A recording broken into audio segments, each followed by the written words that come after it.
Hola cocinillas, bienvenidos a la cocina de Lila, tu canal de cocina fácil donde la protagonista es la receta. Hoy te voy a enseñar cómo hacer arroz con leche, con el robot de cocina MyCookTouch. Primero desbloquea la jarra. Quita también la tapa. E introduce la paleta mezcladora sobre las cuchillas. Añade entonces la leche.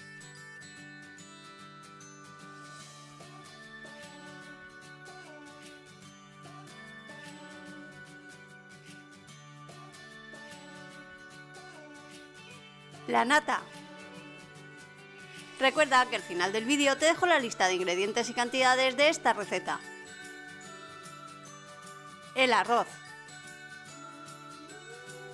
La corteza de limón. Y la rama de canela. Cierra entonces la tapa hasta que escuches el clic. Y ajusta la jarra hasta bloquearla en la unidad MyCook.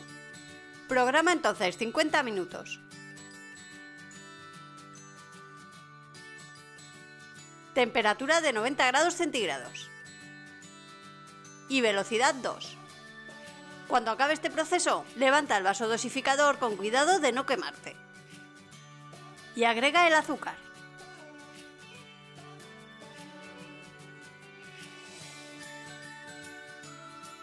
Y la mantequilla. Entonces coloca de nuevo el vaso. Y programa 10 minutos.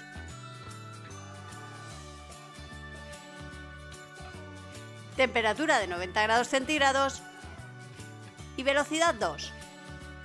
Así conseguiremos un arroz con leche súper cremoso. Cuando termine este proceso, saca la paleta mezcladora. Verás que quedó atrapada en ella la corteza de limón y la rama de canela que utilizaste. Entonces vierte el contenido en los recipientes y llévalos al frigorífico al menos 4 horas.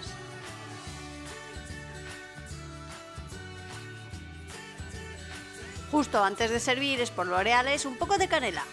Ahora dime en los comentarios qué otros postres prepararías tú con este robot de cocina. Recuerda que tienes esta y muchas más recetas disponibles en mi sitio web lacocinadelila.com.